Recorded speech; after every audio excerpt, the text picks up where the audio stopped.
אני רוצה להתחיל בסיפור שיש בו מוסר השכל, ואני קיבלתי על עצמי, בלי נדר לספר אותו, כדי ללמד אותנו דבר מאוד חשוב.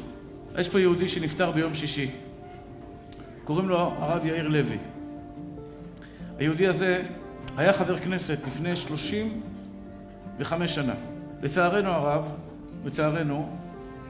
הוא נשפט בבית משפט על כביכול שהוא לקח כסף. לא יודע בדיוק את הפרטים, אבל שהוא לקח כסף מהמדינה, ובסופו של דבר הוא ישב בכלא במשך 3 שנים.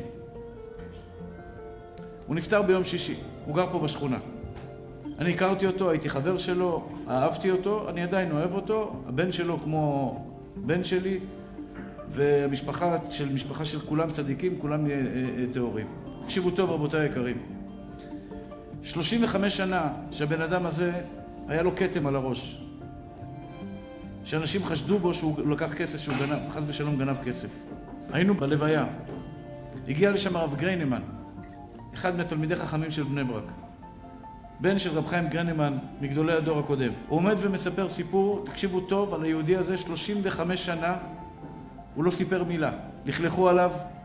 הבנות שלו, ככה מסיפר לי אחד מהמשפחה, שהבנות שלו היו מגיעות לאירוע, היו חס ושלום, לצערנו הרב, לבושתי, מדברים עליהם שרה שאבא שלהם כך ואבא שלהם כך. הרב גריינמן מספר, תקשיבו טוב מה הסיפור של היהודי הזה שנקבר פה היום. היהודי הזה לא לקח כסף לעצמו. הוא לקח כסף לקמחא דפסחא ונתן אותם לשתי גדולי הדור, שיחלקו את הקמחא דפסחא. אחד הרב עובדיה, והשני זה הרב שך. כשהוא הגיע לחדר החקירות, התחילו לחקור אותו לאן הלך הכסף. הוא היה יכול לצאת מזה בשנייה אחת. בשנייה אחת. להגיד, הכסף שקיבלתי, העברתי אותו לרב עובדיה בירושלים, לרב שך בבני ברק, הם חילקו את הכסף קמחא דפסחא, לכו להם, תחקרו אותם. אבל להביא את הרב שך לחקירה, היה צריך לעשות שאלת חכם.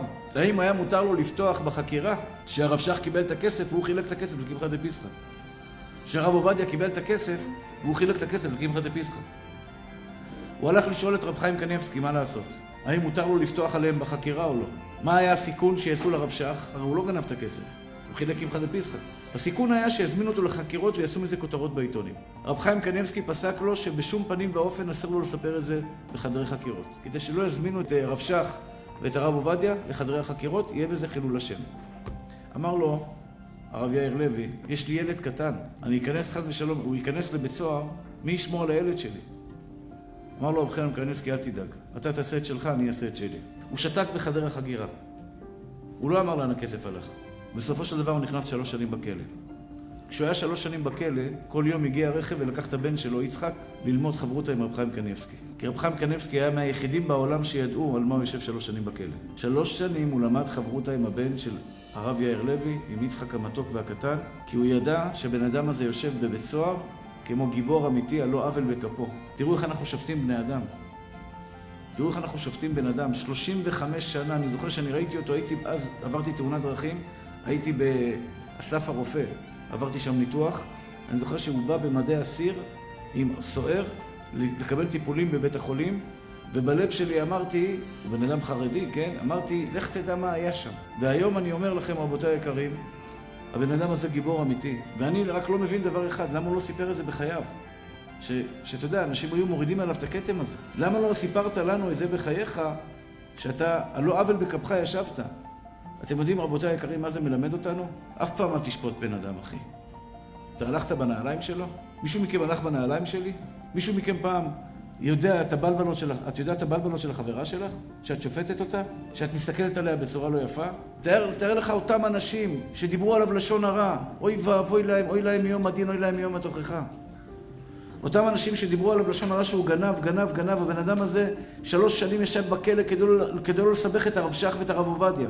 3 שנים יושב בפנים, אוכל לוקשים, אוכל ברזלים, אוכל אבנים, אוכל את הדברים הכי קשים שבעולם, כדי לא לפגוע בגדולי הדור, כדי שלא יחילו לשם. על הצוואר שלו הוא לוקח את כל התיק הכבד הזה, ואנחנו לצערנו הרב שופטים אותו ומדברים עליו, ומביאים אותו לידי חס ושלום דברים לא טובים. המוסר השכל שיוצא לנו מהסיפור הזה, אחי אהוביי, אני מבקש מכם, הסיפור הזה, בן אדם יושב בכלא, ואנחנו מדברים ואנחנו חושבים עליו דברים רעים.